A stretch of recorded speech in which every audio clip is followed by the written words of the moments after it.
ਸਤਨਾਮ ਸ਼੍ਰੀ ਵਾਹਿਗੁਰੂ ਸਾਹਿਬ JIO. ਗੁਰ ਚਰਣੀ ਜਾਂ ਕਾ ਮਨ ਲਾਗੈ, ਦੁਖ ਦਰਦ ਭ੍ਰਮ ਤਾ ਕਾ ਭਾਗੈ। ਗੁਰ ਕੀ ਸੇਵਾ ਪਾਏ ਮਾਨ, ਗੁਰ ਊਪਰ ਸਦਾ ਕੁਰਬਾਨ। ਪਰਮ ਸਨਮਾਨਯੋਗ ਗੁਰੂ ਰੂਪ ਗੁਰੂ ਖਾਲਸਾ ਸਾਧ ਸੰਗਤ ਜੀ, ਵਾਹਿਗੁਰੂ ਜੀ ਕਾ ਖਾਲਸਾ, ਵਾਹਿਗੁਰੂ ਜੀ ਕੀ ਫਤਿਹ। ਸ਼੍ਰੀ ਗੁਰੂ ਅਮਰਦਾਸ ਸਾਹਿਬ ਜੀ ਮਹਾਰਾਜ ਪ੍ਰਭੂ ਜੀ ਦੇ ਅੱਗੇ ਬੇਨਤੀਆਂ ਕਰ ਰਹੇ ਸਨ ਕਿ ਕੋਈ ਮੈਨੂੰ ਸੱਚੇ ਗੁਰੂ ਦੇ ਦਰਸ਼ਨ ਕਰਵਾ ਦੇਵੇ। ਸਤਿਗੁਰੂ ਸ਼੍ਰੀ ਗੁਰੂ ਅੰਗਦ ਦੇਵ ਜੀ ਦੀ ਇੱਕ ਸਪੁੱਤਰੀ ਦਾ ਨਾਮ ਬੀਬੀ ਅਮਰੋ ਸੀ। ਉਹ ਮਾਨੋ ਭਗਤੀ ਹੀ ਆਪਣਾ ਸਰੀਰ ਧਾਰ ਕੇ ਸਤਿਗੁਰੂ ਅੰਗਦ ਦੇਵ ਜੀ ਦੇ ਘਰ ਪੈਦਾ ਹੋਈ ਹੋਵੇ। ਸ਼੍ਰੀ ਅਮਰਦਾਸ ਜੀ ਦਾ ਇੱਕ ਛੋਟਾ ਭਾਈ ਸੀ ਜਿਹੜਾ ਬਾਬਾ ਤੇਜਭਾਨ ਦਾ ਸਪੁੱਤਰ ਸੀ। ਉਸ ਦਾ ਨਾਂ ਭਾਈ ਮਾਣਕ ਚੰਦ ਸੀ। ਭਾਈ ਮਾਣਕ ਚੰਦ ਜੀ ਦਾ ਇੱਕ ਪੁੱਤਰ ਸੀ ਜਿਸ ਦਾ ਨਾਂ ਭਾਈ ਜੱਸੂ ਸੀ। ਉਹ ਬੜਾ ਗਿਆਨਵਾਨ ਅਤੇ ਸੂਝਵਾਨ ਸੀ। ਬੀਬੀ ਅਮਰੋ ਜੀ ਭਾਈ ਜੱਸੂ ਜੀ ਨਾਲ ਵਿਆਹੇ ਹੋਏ ਸਨ। ਉਹ ਆਪਣੇ ਪਿਤਾ ਸ਼੍ਰੀ ਗੁਰੂ ਅੰਗਦ ਦੇਵ ਜੀ ਤੋਂ ਵਿਦਾ ਹੋ ਕੇ ਆਪਣੇ ਸਹੁਰੇ ਰਹਿੰਦੇ ਸਨ। ਬੀਬੀ ਅਮਰੋ ਜੀ ਬਹੁਤ ਸਾਲ ਉਹਨਾਂ ਦੇ ਘਰ ਰਹੇ। ਬੀਬੀ ਅਮਰੋ ਜੀ ਦੀ ਕਿਸੇ ਨੇ ਮਹਿਮਾ ਨਾ ਜਾਣੀ। ਉਹ ਸਦਾ ਇਸ ਤਰ੍ਹਾਂ ਕਰਦੇ ਸੀ, ਸਾਰਾ ਦਿਨ ਘਰ ਦਾ ਕੰਮਕਾਜ ਕਰਦੇ ਸੀ ਅਤੇ ਆਪਣੇ ਘਰ ਵਾਲਿਆਂ ਦੀ ਹਰ ਆਗਿਆ ਦਾ ਪਾਲਣ ਕਰਦੇ ਸੀ। ਉਹ ਪਿਛਲੀ ਰਾਤ ਜਾਗ ਪੈਂਦੇ ਸੀ ਅਤੇ ਇਸ਼ਨਾਨ ਕਰਦੇ ਸੀ। ਉਸ ਤੋਂ ਬਾਅਦ ਸ਼੍ਰੀ ਗੁਰੂ ਨਾਨਕ ਦੇਵ ਜੀ ਦੀ ਬਾਣੀ ਦਾ ਬੜੇ ਪ੍ਰੇਮ ਨਾਲ ਪਾਠ ਕਰਦੇ ਸਨ। ਉਸ ਰਾਤ ਉੱਠ ਕੇ ਸਤਿਗੁਰੂ ਜੀ ਦਾ ਸਿਮਰਨ ਕਰਕੇ ਉਹਨਾਂ ਨੇ ਇਸ਼ਨਾਨ ਕੀਤਾ। ਫਿਰ ਸ਼੍ਰੀ ਗੁਰੂ ਨਾਨਕ ਦੇਵ ਜੀ ਦੀ ਬਾਣੀ ਦੇ ਸ਼ਬਦ ਪੜ੍ਹਨ ਲੱਗ ਗਏ, ਜਿਸ ਪਾਠ ਕਰਨ ਨਾਲ ਮਹਾਨ ਫਲ ਪ੍ਰਾਪਤ ਹੁੰਦਾ ਹੈ। ਹੌਲੀ ਹੌਲੀ ਦਹੀਂ ਰਿੜਕ ਰਹੇ ਸਨ ਅਤੇ ਨਾਲ ਨਾਲ ਮੁਖ ਤੋਂ ਬਾਣੀ ਪੜ੍ਹ ਰਹੇ ਸਨ। ਆਪਣੀ ਬਿਰਤੀ ਟਿਕਾ ਕੇ ਬੜੇ ਪ੍ਰੇਮ ਸਹਿਤ ਪ੍ਰਸੰਨ ਹੋ ਰਹੇ ਸਨ। ਆਪਣੇ ਘਰ ਵਿੱਚ ਸ਼੍ਰੀ ਗੁਰੂ ਅਮਰਦਾਸ ਜੀ ਦੀ ਵੱਡੀ ਚਿੰਤਾ ਵਿੱਚ ਗਲਤਾਨ ਸਨ। ਉਹ ਸਾਰੀ ਰਾਤ ਜਾਗਦੇ ਰਹੇ ਅਤੇ ਬਾਰ-ਬਾਰ ਪਛਤਾ ਰਹੇ ਸਨ। ਸਤਿਗੁਰੂ ਜੀ ਦੇ ਦਰਸ਼ਨ ਕਰਨ ਹਿੱਤ ਬਾਰ-ਬਾਰ ਬੇਨਤੀਆਂ ਕਰ ਰਹੇ ਸਨ। ਪਹਿਰ ਰਾਤ ਰਹਿੰਦਿਆਂ ਉਹਨਾਂ ਦੇ ਕੰਨਾਂ ਵਿੱਚ ਜਦ ਬੀਬੀ ਅਮਰੋ ਜੀ ਦੇ ਸ਼ਬਦ ਪੜ੍ਹਨ ਦੀ ਇੱਕ ਮਿੱਠੀ ਧੁਨ ਪਈ ਤਾਂ ਸੁਣਨ ਦੀ ਅਭਿਲਾਸ਼ਾ ਵਧੀ। ਸੁੰਦਰ ਗੁਰਬਾਣੀ ਨੂੰ ਮਨ ਰੋਕ ਕੇ ਸੁਣਨ ਲੱਗੇ। ਉਹ ਮਿੱਠੀ ਸੁਰ ਚਿੱਤ ਵਿੱਚ ਚੁੱਭ ਗਈ ਅਤੇ ਹਿਰਦਾ ਪੰਘਰ ਗਿਆ ਅਤੇ ਮਹਾਨ ਰੁਚੀ ਜਾਗ ਪਈ। ਆਪਣੇ ਘਰ ਤੋਂ ਉੱਠ ਕੇ ਨੇੜੇ ਚਲੇ ਗਏ ਅਤੇ ਦੀਵਾਰ ਦੀ ਓਟ ਲੈ ਲਈ। ਸੋਚਦੇ ਸਨ ਕਿ ਪ੍ਰਵੀਨ ਸ਼ੁਭ ਮੱਤ ਵਾਲੀ ਉਹਨਾਂ ਨੂੰ ਕਿਤੇ ਵੇਖ ਨਾ ਲਵੇ। ਖੜ੍ਹੇ ਹੋ ਕੇ ਛੁਪ ਕੇ ਕਾਫੀ ਸਮੇਂ ਤੱਕ ਗੁਰੂ ਜੀ ਦੇ ਸ਼ਬਦ ਨੂੰ ਸੁਣਦੇ ਰਹੇ। ਬੀਬੀ ਅਮਰੋ ਜੀ ਦੇ ਸ਼ਬਦ ਪੜ੍ਹਦਿਆਂ ਹੀ ਲੋ ਲੱਗ ਗਈ। ਜਦ ਪ੍ਰਭਾਤ ਹੋ ਗਈ ਤਾਂ ਬੀਬੀ ਅਮਰੋ ਜੀ ਨੂੰ ਵੇਖ ਕੇ ਉਸ ਦੇ ਪਾਸ ਚਲੇ ਗਏ। ਪੁੱਛਣ ਲੱਗੇ, ਇਹ ਕਿਸ ਪ੍ਰਕਾਰ ਸ਼ਬਦ ਉਚਾਰਨ ਕੀਤਾ ਹੈ? ਹੇ ਪੁੱਤਰੀ, ਇੱਕ ਵਾਰ ਫਿਰ ਪੜ੍ਹ ਕੇ ਮੈਨੂੰ ਇਹ ਸ਼ਬਦ ਸੁਣਾਓ। ਮੈਂ ਤਾਂ ਮਰਿਆ ਹੋਇਆ ਸੀ। ਇਹ ਸ਼ਬਦ ਸੁਣ ਕੇ ਜਿਵੇਂ ਮੇਰੇ ਮੂੰਹ ਵਿੱਚ ਅੰਮ੍ਰਿਤ ਦੀਆਂ ਬੂੰਦਾਂ ਪੈ ਗਈਆਂ ਹੋਣ। ਮੈਨੂੰ ਤਾਂ ਇਸ ਨੇ ਜਿਉਂਦਿਆਂ ਕਰ ਦਿੱਤਾ ਹੈ। ਇਹ ਤੂੰ ਬਹੁਤ ਵੱਡਾ ਉਪਕਾਰ ਕੀਤਾ ਹੈ। ਇਹ ਸੁਣ ਕੇ ਬੀਬੀ ਅਮਰੋ ਜੀ ਨੇ ਕੁਝ ਸ਼ਰਮਾ ਕੇ ਗੁਰੂ ਜੀ ਦੇ ਸ਼ਬਦ ਦਾ ਉਚਾਰਨ ਕੀਤਾ। ਸ਼੍ਰੀ ਮੁਖਵਾਕ ਮਾਰੂ ਮਹੱਲਾ ਪਹਿਲਾ, ਘਰ ਪਹਿਲਾ। ਕਰਨੀ ਕਾਗਦ ਮਨ ਮਸਵਾਣੀ, ਬੁਰਾ ਭਲਾ ਦੋਇ ਲੇਖ ਪਏ। ਜਿਉਂ ਜਿਉਂ ਕਿਰਤ ਚਲਾਏ ਤਿਉਂ ਚੱਲੀਐ, ਤਉ ਗੁਣ ਨਾਹੀ ਅੰਤ ਹਰੇ। ਚਿਤ ਚੇਤਸ ਕੀ ਨਹੀਂ ਬਾਵਰਿਆ, ਹਰ ਬਿਸਰਤ ਤੇਰੇ ਗੁਣ ਗਲਿਆ ਰਹਾਓ। ਆਚਰਣ ਕਾਗਜ਼ ਹੈ ਅਤੇ ਮਨ ਦਵਾਤ ਹੈ। ਚੰਗੀਆਂ ਅਤੇ ਮੰਦੀਆਂ ਦੋ ਲਿਖਤਾਂ ਉਸ 'ਤੇ ਲਿਖੀਆਂ ਜਾਂਦੀਆਂ ਹਨ। ਜਿਵੇਂ ਪੂਰਬਲੇ ਕਰਮ ਬੰਦੇ ਨੂੰ ਚਲਾਉਂਦੇ ਹਨ, ਤਿਵੇਂ ਹੀ ਉਹ ਚੱਲਦਾ ਹੈ। ਹੇ ਵਾਹਿਗੁਰੂ ਜੀ, ਤੇਰੇ ਗੁਣਾਂ ਦਾ ਕੋਈ ਅੰਤ ਨਹੀਂ ਹੈ। हे ਪਾਗਲ ਮਨੁੱਖ, ਤੂੰ ਆਪਣੇ ਮਨ ਅੰਦਰ ਸੁਆਮੀ ਦਾ ਸਿਮਰਨ ਕਿਉਂ ਨਹੀਂ ਕਰਦਾ ਹੈ? ਆਪਣੇ ਵਾਹਿਗੁਰੂ ਨੂੰ ਭੁਲਾਉਣ ਨਾਲ ਤੇਰੀਆਂ ਨੇਕੀਆਂ ਖੁਰ ਜਾਣਗੀਆਂ। ਰਾਤ ਵੀ ਇੱਕ ਫਾਹੀ ਹੈ ਅਤੇ ਦਿਨ ਵੀ ਇੱਕ ਫਾਹੀ ਹੈ। ਜਿੰਨੀਆਂ ਘੜੀਆਂ ਹਨ ਓਨੀਆਂ ਹੀ ਫਾਹੀਆਂ ਹਨ।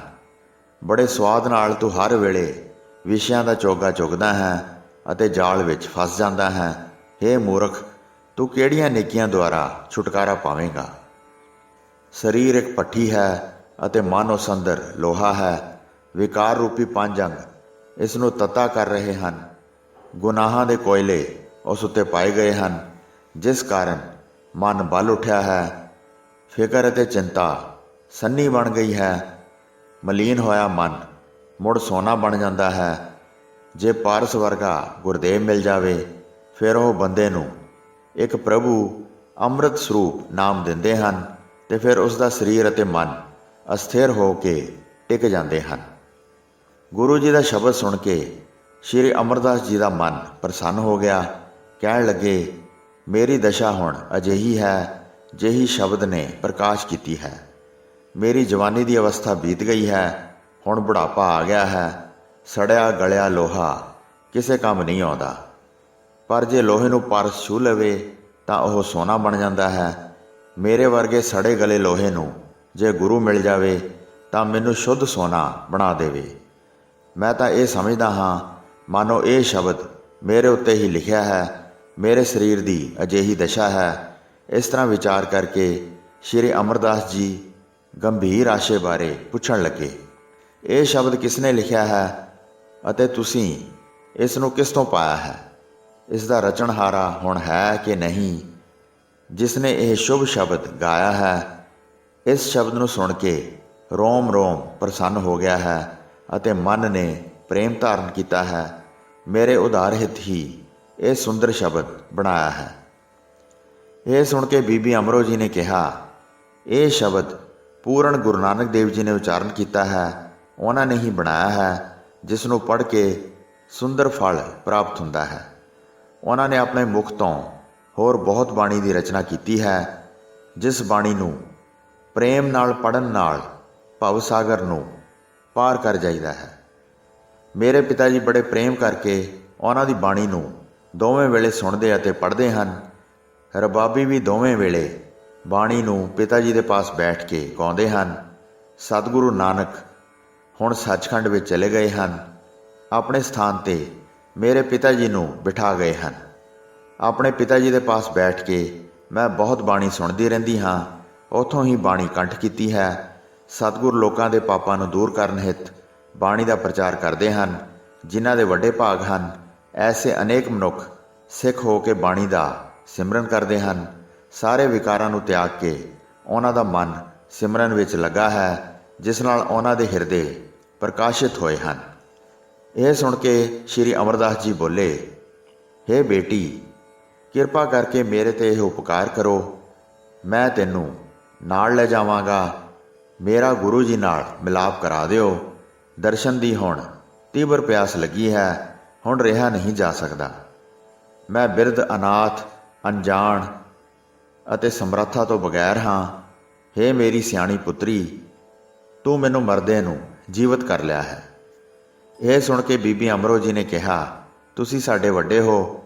ਮੈਂ ਕੁਝ ਸੋਚੇ ਬਗੈਰ ਹੀ ਤੁਹਾਡੇ ਹੁਕਮ ਦੀ ਪਾਲਣਾ ਕਿਉਂ ਨਹੀਂ ਕਰਾਂਗੀ? ਤੁਸੀਂ ਮੇਰੇ ਸਹੁਰੇ ਦੀ ਥਾਂ ਹੋ। ਤੁਹਾਨੂੰ ਆਪਣੇ ਪਿਤਾ ਜੀ ਦੇ ਬਰਾਬਰ ਸਮਝਦੀ ਹਾਂ, ਪਰ ਇੱਕ ਗੱਲੋਂ ਡਰਦੀ ਹਾਂ ਕਿ ਪਿਤਾ ਜੀ ਨੂੰ ਦੱਸੇ ਬਗੈਰ ਕਿਵੇਂ ਚਲੀ ਜਾਵਾਂ। ਮੈਂ ਆਪਣੇ ਸਤਿਗੁਰੂ ਜੀ ਦੇ ਬੜੇ ਅਦਬ ਨਾਲ ਦਰਸ਼ਨ ਕਰਦੀ ਹਾਂ, ਸਦਾ ਉਹਨਾਂ ਦੀ ਰਜ਼ਾ ਵਿੱਚ ਰਹਿੰਦੀ ਹਾਂ। ਇਸ ਤਰ੍ਹਾਂ ਮੈਂ ਉਹਨਾਂ ਨੂੰ ਪ੍ਰਸੰਨ ਕਰਦੀ ਹਾਂ। ਉਹਨਾਂ ਦੇ ਬੁਲਾਏ ਬਗੈਰ ਮੈਂ ਪਾਸ ਨਹੀਂ ਜਾਂਦੀ ਹਾਂ ਅਤੇ ਵਿਦਾ ਲਏ ਬਗੈਰ ਵਾਪਸ ਨਹੀਂ ਆਉਂਦੀ ਹਾਂ। ਕਿਤੇ ਗੁੱਸੇ ਹੋ ਕੇ ਕੁਝ ਕਹਿ ਨਾ ਦੇਣ, ਇਸ ਗੱਲੋਂ ਮੈਂ ਡਰਦੀ ਹਾਂ।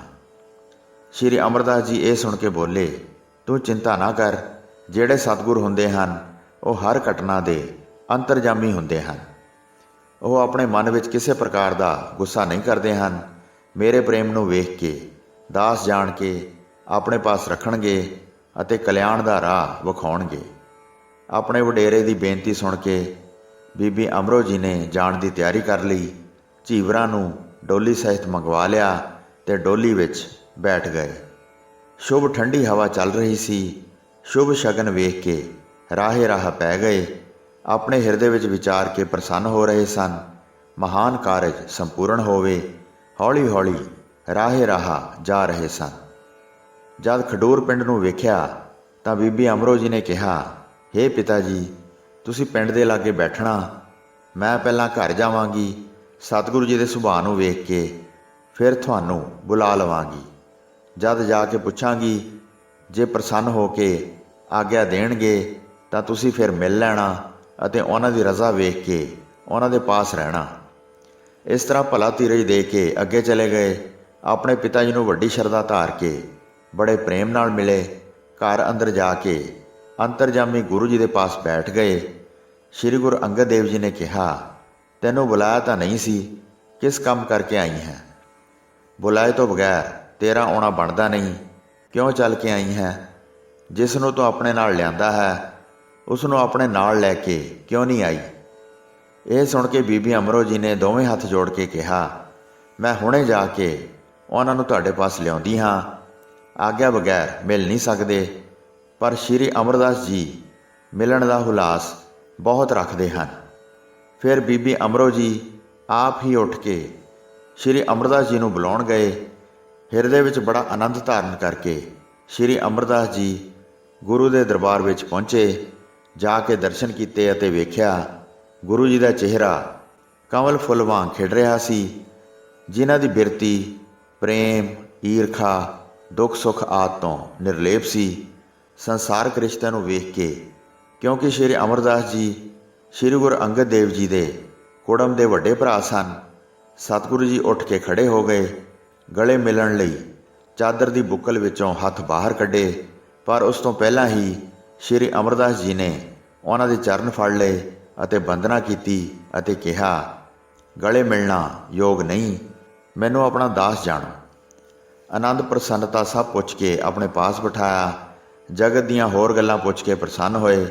ਜਦ ਕਾਫੀ ਸਮਾਂ ਗੁਰੂ ਜੀ ਦੇ ਪਾਸ ਬੈਠਿਆਂ ਬੀਤ ਗਿਆ ਤਾਂ ਰਸੋਈਆ ਪਾਸ ਆ ਕੇ ਖਲੋ ਗਿਆ ਅਤੇ ਬੇਨਤੀ ਕੀਤੀ। ਹੋਰ ਸਾਰੇ ਸਿੱਖ ਲੰਗਰ ਵਿੱਚ ਆ ਗਏ। ਸਾਰੇ ਸਿੱਖ ਪੰਗਤ ਵਿੱਚ ਬੈਠ ਗਏ ਅਤੇ ਗੁਰੂ ਜੀ ਵਿੱਚ ਬੈਠੇ ਬੜੇ ਸ਼ੋਭ ਰਹੇ ਸਨ। ਸ਼੍ਰੀ ਅਮਰਦਾਸ ਜੀ ਵੀ ਮਿਲ ਕੇ ਸੰਗਤ ਵਿੱਚ ਬੈਠ ਗਏ। ਫਿਰ ਰਸੋਈਏ ਨੇ ਵੀ ਸ਼੍ਰੀ ਗੁਰੂ ਅਮਰਦਾਸ ਜੀ ਅਤੇ ਬਾਕੀ ਸਾਰੀ ਸੰਗਤ ਨੂੰ ਪ੍ਰਸ਼ਾਦ ਛਕਾਇਆ। ਭੋਜਨ ਛਕ ਕੇ ਸਾਰੀ ਸੰਗਤ ਜਦ ਤ੍ਰਿਪਤ ਹੋ ਗਈ ਤਾਂ ਪੰਗਤ ਉੱਠ ਗਈ। ਉਹਨਾਂ ਨੂੰ ਫਿਰ ਜਲ ਪਾਨ ਕਰਾਇਆ ਗਿਆ। ਸ਼੍ਰੀ ਅਮਰਦਾਸ ਜੀ ਨੇ ਮਨ ਵਿੱਚ ਵਿਚਾਰਿਆ ਅਤੇ ਦਿਲ ਵਿੱਚ ਬਹੁਤ ਪ੍ਰਸੰਨ ਹੋਏ। ਗੁਰੂ ਜੀ ਨੇ ਮੇਰੇ ਮਨ ਦੀ ਹਾਲਤ ਜਾਣ ਲਈ ਹੈ। ਹੁਣ ਇਹਨਾਂ ਤੋਂ ਚੰਗਾ ਗੁਰੂ ਹੋਰ ਕਿਤੇ ਨਹੀਂ ਦਿਸਦਾ ਹੈ। ਮੇਰੇ ਧੰਨ ਭਾਗ ਹਨ ਜਿਹੜੇ ਇਹ ਮਿਲੇ ਹਨ। ਇਹਨਾਂ ਦੇ ਬਰਾਬਰ ਮੈਂ ਹੋਰ ਕੋਈ ਨਹੀਂ ਪਾ ਸਕਦਾ ਹਾਂ। ਇਹ ਪੂਰਨ ਅਵਤਾਰ ਹਨ। ਮੈਂ ਸ਼ਰਧਾ ਧਾਰਨ ਕਰ ਲਈ ਹੈ।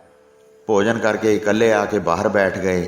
ਆਪਣੇ ਮਨ ਵਿੱਚ ਗੁਰੂ ਜੀ ਦੀ ਮਹਿਮਾ ਚਿਤਵ ਰਹੇ ਸਨ ਅਤੇ ਮਨ ਦੇ ਸਾਰੇ ਸ਼ੰਕੇ ਦੂਰ ਹੋ ਗਏ ਸਨ।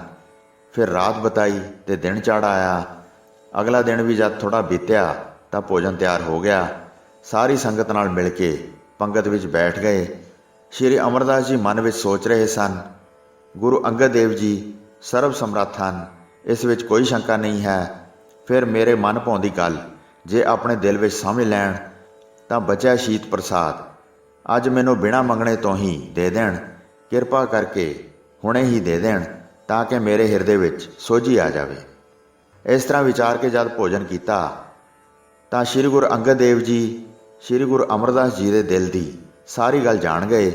ਗੁਰੂ ਜੀ ਨੇ ਆਪ ਭੋਜਨ ਤ੍ਰਿਪਤ ਹੋ ਕੇ ਛਕਿਆ ਤੇ ਫਿਰ ਜਲ ਛਕ ਲਿਆ। ਫਿਰ ਇੱਕ ਸੇਵਕ ਨੂੰ ਆਵਾਜ਼ ਮਾਰ ਕੇ ਕਿਹਾ, ਇਹ ਜੋ ਮੇਰੀ ਥਾਲੀ ਵਿੱਚ ਬਚਿਆ ਹੋਇਆ ਭੋਜਨ ਹੈ ਉਹ ਉਸ ਪੁਰਖ ਸ਼੍ਰੀ ਅਮਰਦਾਸ ਜੀ ਨੂੰ ਦੇ ਦਿਓ। ਉਹ ਹਿਰਦੇ ਵਿੱਚ ਸੀਤ ਪ੍ਰਸਾਦ ਛਕਣਾ ਚਾਹੁੰਦੇ ਹਨ। ਇਹ ਸੁਣ ਕੇ ਸ਼੍ਰੀ ਅਮਰਦਾਸ ਜੀ ਦੇ ਦਿਲ ਵਿੱਚ ਬਹੁਤ ਆਨੰਦ ਵਧਿਆ ਤੇ ਗੁਰੂ ਜੀ ਦਾ ਸੀਤ ਪ੍ਰਸਾਦ ਲੈ ਕੇ ਖਾਧਾ। ਖਾਧਿਆਂ ਸਾਰ ਚਿੱਤ ਨਿਸ਼ਚਲ ਅਤੇ ਨਿਸ਼ਚਿੰਤ ਹੋ ਗਿਆ ਅਤੇ ਮਨ ਸੁਬੇਰ ਪਰਬਤ ਵਾਂਗ ਸਥਿਰ ਹੋ ਗਿਆ। ਸ਼ਾਂਤੀ ਆ ਗਈ। ਦੁਬਿਧਾ ਜਾਂਦੀ ਰਹੀ ਅਤੇ ਮਨ ਟਿਕ ਗਿਆ। ਸ਼ੀਤ ਪ੍ਰਸਾਦ ਖਾ ਕੇ ਪਾਣੀ ਪੀਤਾ। ਹੱਥ ਧੋ ਕੇ ਫਿਰ ਬਾਹਰ ਆ ਗਏ। ਇਕਾਂਤ ਵਿੱਚ ਰਹੇ ਅਤੇ ਬੈਠ ਕੇ ਸਾਰਾ ਦਿਨ ਗੁਜ਼ਾਰਿਆ। ਜਦ ਭੋਜਨ ਦਾ ਸਮਾਂ ਹੋਇਆ ਫਿਰ ਅੰਦਰ ਆ ਕੇ ਪੰਗਤ ਵਿੱਚ ਬੈਠ ਗਏ। ਜੋ ਕੁਝ ਵੀ ਦਿੰਦੇ ਸਨ ਪ੍ਰਸੰਨ ਹੋ ਕੇ ਛਕਦੇ ਸਨ। ਫਿਰ ਇਕਾਂਤ ਵਿੱਚ ਚਲੇ ਜਾਂਦੇ ਸਨ ਤੇ ਪ੍ਰਭੂ ਦੇ ਗੁਣਾਂ ਨਾਲ ਮਨ ਨੂੰ ਜੋੜਦੇ ਸਨ। ਇਸ ਪ੍ਰਕਾਰ ਕਈ ਦਿਨ ਬਤੀਤ ਕੀਤੇ। ਸਾਰਾ ਦਿਨ ਬਾਹਰ ਰਹਿੰਦੇ ਸਨ ਅਤੇ ਭੋਜਨ ਦੇ ਸਮੇਂ ਲੰਗਰ ਵਿੱਚ ਆ ਜਾਂਦੇ ਸਨ ਅਤੇ ਭੋਜਨ ਛਕਦੇ ਸਨ। ਸ੍ਰੀ ਗੁਰੂ ਅੰਗਦ ਦੇਵ ਜੀ ਨੇ ਉਹਨਾਂ ਨੂੰ ਫਿਰ ਨਹੀਂ ਬੁਲਾਇਆ ਅਤੇ ਆਪਣੇ ਮੁਖ ਤੋਂ ਕਦੀ ਵੀ ਕੋਈ ਬਚਨ ਨਾ ਫੁਰਮਾਇਆ। ਭੋਜਨ ਸਮੇਂ ਮਿਲ ਕੇ ਭੋਜਨ ਛਕਦੇ ਸਨ, ਪਰ ਸ਼ਰਮ ਕਰਕੇ ਸੰਗਤ ਨਾਲ ਮਿਲਦੇ ਜੁਲਦੇ ਨਹੀਂ ਸਨ। ਪਰਮੇਸ਼ਰ ਦਾ ਨਾਮ ਜਪਦੇ ਸਨ। ਹੁਣ ਮੈਂ ਕਿਤੇ ਵੀ ਨਹੀਂ ਜਾਵਾਂਗਾ, ਇਹ ਗੱਲ ਹਿਰਦੇ ਵਿੱਚ ਦ੍ਰਿੜ ਕਰ ਲਈ। ਸੋ ਸਾਧ ਸੰਗਤ ਜੀ, ਇਸ ਤਰ੍ਹਾਂ ਸ੍ਰੀ ਗੁਰੂ ਅਮਰਦਾਸ ਜੀ ਦਾ ਸ੍ਰੀ ਗੁਰੂ ਅੰਗਦ ਦੇਵ ਜੀ ਦੇ ਨਾਲ ਮਿਲਾਪ ਹੋਇਆ ਅਤੇ ਸ੍ਰੀ ਗੁਰੂ ਅਮਰਦਾਸ ਜੀ ਦੇ ਮਨ ਦੀ ਕਾਮਨਾ ਪੂਰਨ ਹੋਈ। ਹੋਈਆਂ ਭੁੱਲਾਂ ਚੁੱਕਾਂ ਦੀ ਖਿਮਾ ਬਖਸ਼ਣੀ ਜੀ। ਦਾਸ ਨੂੰ ਆਗਿਆ ਦਿਓ। ਵਾਹਿਗੁਰੂ ਜੀ ਕਾ ਖਾਲਸਾ, ਵਾਹਿਗੁਰੂ ਜੀ ਕੀ ਫਤਿਹ।